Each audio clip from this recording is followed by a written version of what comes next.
This is a pitching analysis for Chris K taken on January 12th. The first thing we want to look at is from a front view, Chris's posture. You see he has a bend in the knees.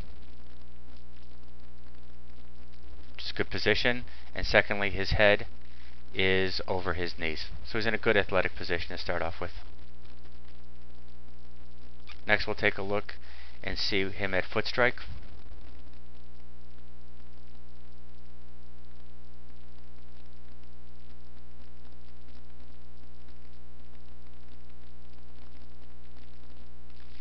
Chris has done a good job maintaining an upright spine angle, and his head has stayed well within his body and actually is centered directly over his belly button.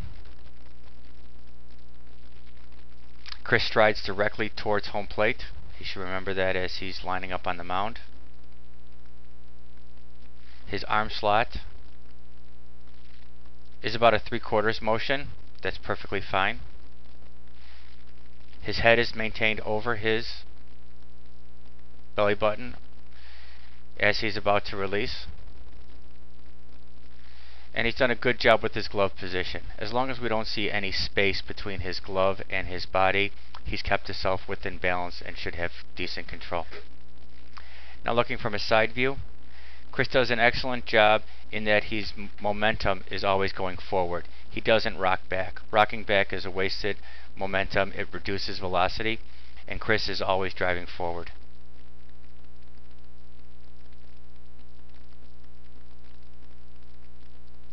So as Chris drives forward, because of that knee bent in his original posture, his head remains relatively level.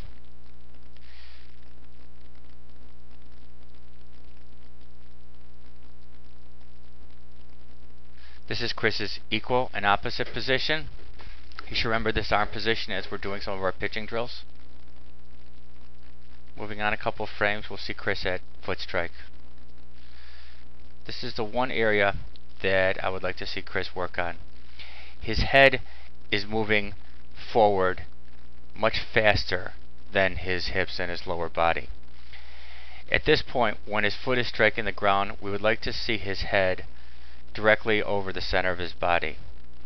And in fact, Chris's head at foot strike is moved forward by a good foot. Now as Chris continues to ball release, we'll see that his head has actually gotten out in front of his front leg. He's done a good job of maintaining a bent front leg, which is an excellent position to be in. An excellent stride, so he's strided out at close to 7 of his foot lengths, which is an excellent distance. But because his head has moved too much forward, he's going to have a tendency for the ball to go low and outside. If we take Chris forward after release, you'll see that because that head has moved forward too fast, he's off balance, almost to a point that his lower body has to try to catch up, otherwise he would fall forward and he'd be off balance. We'd like to see Chris control that head. Keep that head back.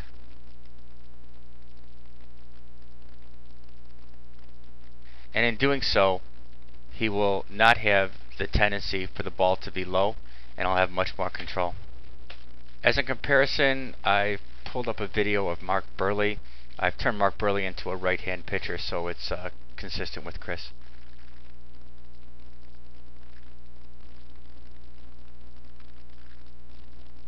The first thing we want to look at is Mark Burley's head position at foot strike.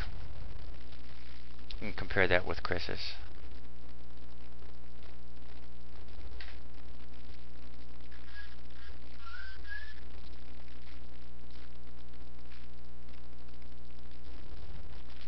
So you'll see that Burley, his head is right over, or actually a little bit behind his belly button.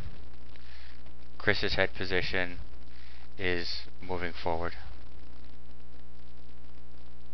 So we'd like Chris to hold back on that head, hold back on that arm a little bit. Now moving on to their release position, Mark Burley's head is somewhere near his front knee, but never over it, where Chris is beyond his front knee. So I think if Chris can work on improving that head position during his pitching motion, and the perfect drill to work on that is the rocker drill. If he can make that one adjustment, I think his control will dramatically improve. Chris has no issue with velocity. He has a tremendous amount of velocity. We just got to work on the control.